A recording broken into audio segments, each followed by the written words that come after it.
berkumpul dengan orang-orang soleh. Saya tanya ibu, pengajian di Masjid Darussalam Pasar Mandala ini tenang nggak dalam masjid ini? Tenang nggak? Bapak-bapak tenang nggak? Tenang. Kenapa kita bisa tenang? Karena kita berkumpul dengan orang-orang yang ceritanya yang baik-baik saja. Karena ada kita cerita yang jahat-jahat. Jadi kalau berkumpul dengan orang-orang yang soleh, berkumpul dengan orang-orang yang baik, baik hatinya, baik pemikirannya, baik jiwanya, kalau berkumpul bersama mereka, ikut kita kecipratan ketenangannya. Jadi orang soleh itu tenang, orang baik itu tenang. Maka kita kalau berkumpul dengan mereka akan ikut tenang jiwa kita. Ini salah satu. Kalau ingin mencari ketenangan, jangan cari ketenangan ke tempat-tempat yang akan membuat tambah gelisah. Ini ibu-ibu cari ketenangan kemana? Ke Inul Vista. Cari ketenangan kemana? Monik Karaoke. Saat menyanyikan 2, 3, 4 lagu mungkin tenang, tapi begitu nyanyi selesai udah habis jamnya mau pulang gelisah lagi. Cari ketenangan kemana? Cari ketenangan nengok orang ramai di mall. Apalagi bapak-bapak kalau ke mall nampak cewek-cewek di mall tambah gelisah. Nah, jadi cari ketenangan tuh di mana? Berkumpul dengan orang-orang soleh. Makanya memilih teman harus, tapi tidak boleh mengucilkan orang. Kucilkan orang jangan, tapi untuk dijadikan teman pilih-pilih. Karena teman itu dalam Quran ada dua.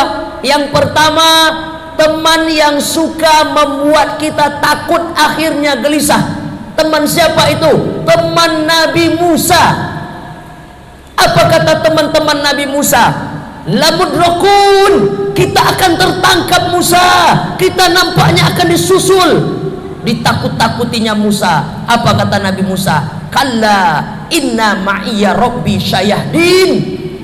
Sesekali tidak, kata Musa, karena Allah bersamaku.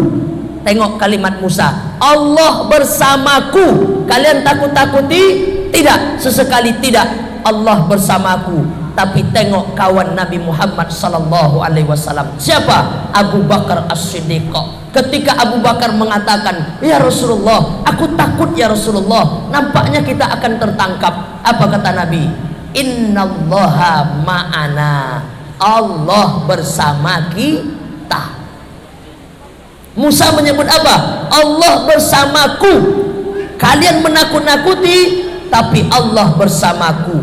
Kata Nabi Muhammad, Abu Bakar tidak sedang menakut-nakuti kita, tapi Abu Bakar benar-benar ketakutan. Maka kata Nabi, innallaha ma'ana, Allah bersama kita, wahai saudaraku. Nah, ini gambaran kawan tuh memang banyak tipenya, ya.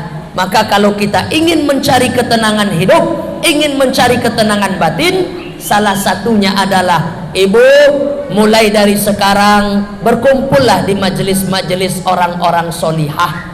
Bapak, berkumpullah bersama orang-orang yang soleh. Kalau kita berkawan dengan orang yang soleh, insya Allah ceritanya cerita yang baik. Kalau kita berkawan dengan orang-orang yang soleh, insya Allah ceritanya akan cerita akhirat. Kalau kita banyak menceritakan akhirat, maka kita tak akan tamak hidup di dunia ini. Karena orang yang tamak tak akan pernah puas. Orang yang tak pernah puas, disitulah awal bakal kegelisahan hidup.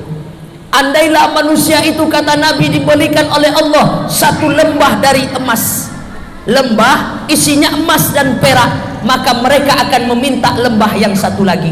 Diberikan mereka lembah kedua, maka mereka meminta lembah satu lagi. Diberikan lembah yang ketiga, isinya perak dan emas, maka mereka meminta lembah yang berikutnya. Sampai kapan? Sampai mulutnya disumpal dengan tanah. Makanya kalau jiwa ini tidak kita damaikan, tidak kita zikirkan, maka sifatnya akan mencari, terus tak akan pernah puas. Bapak Ibu yang dimuliakan Allah Subhanahu wa taala, kalau berkawan dengan orang-orang yang tak baik, ceritanya cerita dunia saja sehingga tak akan pernah habisnya. Tapi kalau berkawan dengan orang-orang yang soleh, berkawan dengan orang-orang yang solihah, maka ceritanya cerita akhirat, sehingga dunia ini hanyalah persinggahan sementara. Apapun kehidupan hari ini, disyukurinya.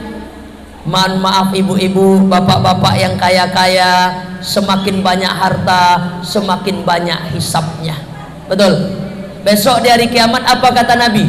Tidak akan beranjak anak kaki manusia di hari kiamat. Sampai kapan? Sampai dia bisa melepaskan beberapa pertanyaan. Yang pertama, di mana dihabiskan masa muda? Ditanya besok di hari kiamat. Yang kedua, untuk apa dia amalkan ilmunya? Yang ketiga, di mana dia dapat hartanya? Yang keempat, dengan cara apa ia belanjakan hartanya? Makanya orang yang paling lambat nanti masuk surga ketika punya banyak harta tapi tak bisa mempertanggungjawabkannya. Semuanya akan ditanya. Sofa ditanya, rumah ditanya, emas ibu ditanya, mobil bapak ditanya, motor kita ditanya. Maka orang yang tak banyak harta cepat dia masuk surga. Kenapa? Karena yang akan dihitung dari dia cuma 3: magicom, setrika, sama apa satu lagi? Kasur. Sama kasur. Tak banyak-banyak pertanyaan malaikat. Tapi kalau yang banyak harta, cuma kita tak boleh juga.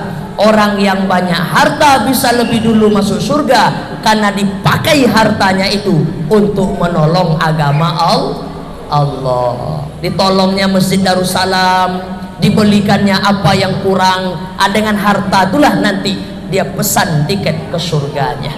Nah, Bapak Ibu yang dimuliakan Allah Subhanahu wa taala, yang paling hebat adalah siapa yang setiap pengajian menyediakan makanan, kue-kue nih.